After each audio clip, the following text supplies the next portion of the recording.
magaling ako mekaniko guys, tulad ng ibang mekaniko na nagtingin ng sasakyan na to, hindi ako bibili nito. I-explain ko sa inyo kung bakit. Kasi ang pinaka-main nasira nitong sasakyan na to ay ito. Timing gear ata yung tawag nito, no? Or drive gear. Hindi ko sure kasi. Ang nasira yung kunya. So, umikot yung crankshaft na hindi ito kasama. Kasi nasira man yung kunya. So, ibig sabihin nito, nung pagkasira ng sasakyan na to, nawala sa timing yung makina. May possibility na nawasak yung mga piston at nabawog yung mga barbula. Ano ba sa Tagalog yung bawog? Nabuktot, nabaloktot. Lalo na pag galing ng andar ito or tumatakbo yung sasakyan tapos biglang nasira yung kunya na yun. Yun, sabog talaga makina nun. Kasi mawala nga sa timing. Tapos pag angat kasi ng piston, dapat yung mga barbula magsarado. Tapos 'di ba 4-stroke man to. Magsalitan sila ng ay hirap man explain yun, oy. Tanungin nyo na lang ako guys, oy, yung may ABCD na choices.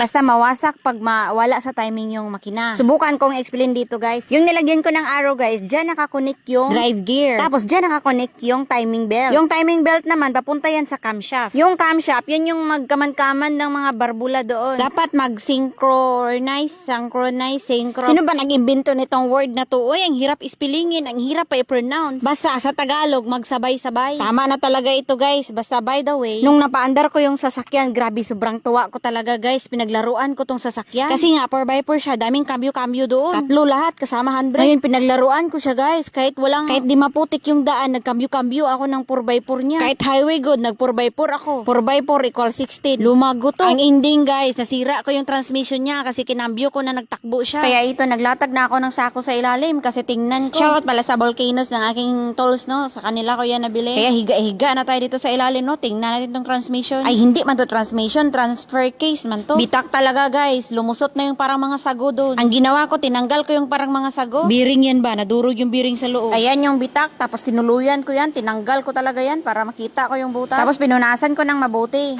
Dinikit ko ng epoxy. Pwede man sana ito ipa-welding guys, kaso baka itihaya nila tong sasakyan. Temporary lang to, temporary 10 years.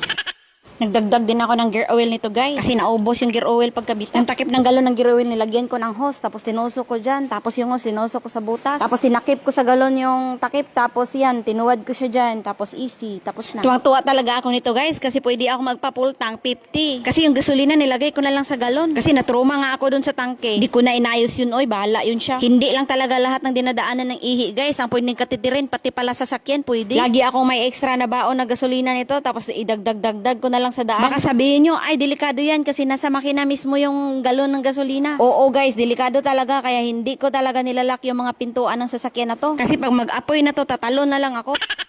At kahit sino manghiram ng sasakyan na to ay pinapahiram ko kaya tinatawag ko tong burikat. Kahit sino sumasakay. Napansin ko na in love na to kay Gabi Concepcion tong sasakyan. Nagsasharon na. Naghalo yung tubig at langis. Tapos yung langis sa makina naggagatas na.